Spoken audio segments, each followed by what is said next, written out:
AKG ഭവനിൽ നിന്നുള്ള വിലാപയാത്രയ്ക്ക് ആരംഭിക്കുന്നതിനുള്ള ഈ ഒരുക്കങ്ങളാണ് ഇപ്പോൾ നടക്കുന്നത്. നമുക്കിപ്പോൾ കാണാം, AKG ഭവനിൽ നിന്നുള്ള വിലാപയാത്ര ആരംഭിക്കുകയാണ്. യെച്ചൂരിയുടെ ഭൗതിക ശരീരവും വഹിച്ചുകൊണ്ടുള്ള ആംബുലൻസ് ഇപ്പോൾ ഈ വാഹനത്തിന്, അതായത് ഈ വാഹനം ഇപ്പോൾ കടന്നു പോവുകയാണ്. CPMൻ്റെ പോളിറ്റ് ബ്യൂറോ അംഗങ്ങൾ, കേന്ദ്ര കമ്മിറ്റി അംഗങ്ങൾ, അതുപോലെ തന്നെ വിവിധ സംസ്ഥാനങ്ങളിൽ നിന്നെത്തിയ നേതാക്കൾ ഇവരൊക്കെ ഈ വിലാപയാത്രയെ അനുഗമിച്ചുകൊണ്ട് ഈ 14 അശോക റോഡ് വരെയുള്ള, അതായത് പാർട്ടിയുടെ പഴയ കേന്ദ്ര കമ്മിറ്റി ആസ്ഥാനം സ്ഥിതി ചെയ്തിരുന്ന ഭാഗത്തേക്ക് ഇപ്പോൾ ഈ വിലാപയാത്ര കടന്നു പോയിക്കൊണ്ടിരിക്കുകയാണ്. നമുക്ക് കാണാം, റോഡിന് ഇരുവശത്തും യെച്ചൂരിക്ക് അന്തിമോപചാരം അർപ്പിക്കുന്നതിനായി നിരവധി പേരാണ് എത്തിയിട്ടുള്ളത്. ഈ യെച്ചൂരിയുടെ വിലാപയാത്ര ആരംഭിച്ചിരിക്കുകയാണ്.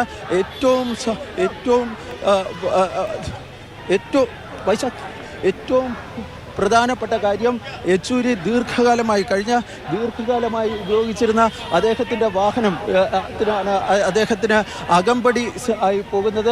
കഴിഞ്ഞ 25 വർഷത്തോളമായി യെച്ചൂരിയുടെ സാരഥിയായിരുന്ന ഗോപാൽ ഓട്ടിക്കുന്ന വാഹനമാണ് ഈ വിലാപയാത്രയ്ക്കും അതിന് മുന്നോടിയായി യെച്ചൂരിയുടെ ഭൗതിക ശരീരം വഹിച്ചുകൊണ്ടുള്ള ആംബുലൻസിന് മുമ്പായി സഞ്ചരിച്ചുകൊണ്ടിപ്പോൾ പോകുന്നത്.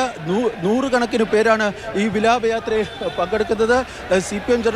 CPMൻ്റെ മുൻ ജനറൽ സെക്രട്ടറി പ്രകാശ് കരാട്ട്, അതുപോലെ തന്നെ മണിക് സർക്കാർ, MP ഗോവിന്ദൻ, MA ബേബി തുടങ്ങിയ പ്രധാനപ്പെട്ട നേതാക്കളൊക്കെ തന്നെ ഈ വിലാപയാത്രയെ അനുഗമിച്ചുകൊണ്ട് ഇപ്പോൾ പോവുകയാണ്.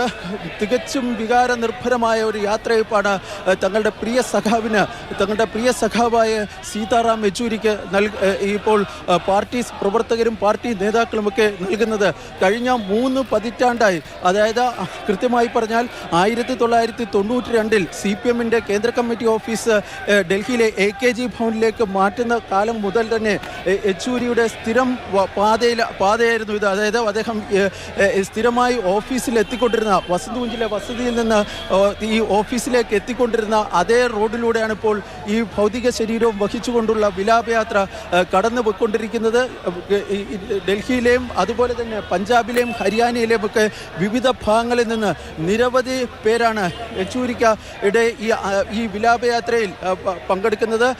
ഇതിൽ വിവിധ സമൂഹത്തിൻ്റെ നാനാ തുറകളിൽപ്പെട്ടവർ, അതായത് നമ്മളിപ്പോൾ നേതാക്കളെയാണ് നേരത്തെ ദൃശ്യങ്ങളിൽ ഈ മുൻനിരയിൽ കണ്ടതെങ്കിൽ സാധാരണ പ്രവർത്തകർ, കുട്ടികൾ തുടങ്ങി നിരവധി പേർ യെച്ചൂരിക്ക് ഈ അന്ത്യയാത്രാമൊഴി നൽകുന്നതിനായി ഇവിടെ ഇപ്പോഴും എത്തിച്ചേർന്നുകൊണ്ടിരിക്കുകയാണ്. രാവിലെ 11 മണിക്കാണ് ഡൽഹിയിലെ AKG ഭവനിൽ ഈ പൊതുദർശനം ആരംഭിച്ചത്. തുടർന്ന് രാജ്യത്തിന്റെ വിവിധ ഭാഗങ്ങളിൽ കുഞ്ഞുകുട്ടി വരെ വന്നു നിൽക്കുന്നുണ്ട്. അങ്ങനെ തലമുറകൾക്ക് ഒക്കെയും ഒരുപാട് പാഠങ്ങൾ പകർന്നു നൽകിയാണ് സഖാവ് സീതാറാം യെച്ചൂരി വിടവാങ്ങുന്നത്. അദ്ദേഹം ബാക്കി വയ്ക്കുന്നതൊക്കെയും അത് ഒരുമിച്ച് ഒരു രാജ്യത്തെ ഫാസിസത്തിനെതിരെ, വർഗീയതയ്ക്കെതിരെ എങ്ങനെ ഈ രാജ്യത്തെ മുന്നോട്ട് തിരിക്കണം, ഇടതുപക്ഷ ആശയങ്ങൾ ഏതു തരത്തിലായിരിക്കണം ഇടതുപക്ഷ പ്രവർത്തകൻ രാജ്യത്തിന്, സമൂഹത്തിന് വേണ്ടി പ്രവർത്തിക്കേണ്ടത്, അങ്ങനെ ഒരുപാട് പാഠങ്ങൾ പകർന്നു നൽകി മറ്റുള്ളവർക്ക് മാതൃകയായി ഈ CPM എന്ന പ്രസ്ഥാനത്തെ അത്രമേൽ മുന്നോട്ട് നയിച്ച ഇന്ത്യ മുന്നണിയെ UPA മുന്നണി രൂപീകരിച്ച സമയത്താണെങ്കിൽ പോലും ഇതിനൊക്കെ ഈ ആശയങ്ങളെയൊക്കെ സംരക്ഷിച്ചുകൊണ്ട് മുന്നോട്ട് നയിക്കാൻ, ഒരുമിച്ച് മുന്നോട്ട് പോകാൻ, ലക്ഷ്യമെന്താണോ ആ ലക്ഷ്യത്തിനെതിരെ ആരെയും കൂടെ കോൺഗ്രസ് ആണെങ്കിൽ പോലും കൂട്ടിക്കൊണ്ട് മുന്നോട്ട് പോകാൻ മറ്റുള്ളവർക്കൊക്കെ പുതിയ പാഠം പകർന്നു നൽകിയിട്ടുള്ള സഖാവാണ്. സഖാവിനെ കാണാൻ ആബാലവൃദ്ധം ജനങ്ങൾ ഒഴുകിയെത്തുന്നു എന്നുള്ളതിനെയാണ് നമുക്ക് മനസ്സിലാകുന്നത്. മതേതരത്വത്തിന്റെ ശക്തനായ പോരാളി, അതാണ് സോണിയാഗാന്ധി യെച്ചൂരിയെ വിശേഷിപ്പിച്ചത്. കഴിഞ്ഞ ദിവസം അദ്ദേഹത്തിന്റെ അവസാന വാർത്ത വന്നപ്പോഴത്തേക്കും നോക്കൂ, ആ വഴിയിലെമ്പാടും ഓരോരുത്തരും കാത്തു നിൽക്കുകയാണ്. ഇന്ത്യൻ രാഷ്ട്രീയത്തിലൊരു യെച്ചൂരി യുഗം അവസാനിക്കുകയാണ്. കേവലം ഒരു നേതാവായിരുന്നില്ല അദ്ദേഹം, ഇനി യെച്ചൂരി ഇല്ലാത്തൊരു ഇടതുപക്ഷം, ആ രീതിയിൽ തന്നെ നമ്മൾ പറയുകയാണ്. AKG ഭവന് മുന്നിൽ എത്തിയിട്ട് ഓരോ കാര്യങ്ങളും, ഓരോ ആശയങ്ങളും, തന്റെ നിലപാടുകളും, യെച്ചൂരിയുടെ വാക്കുകൾ ഓരോ സമയവും നമ്മൾ കേട്ടതാണ്.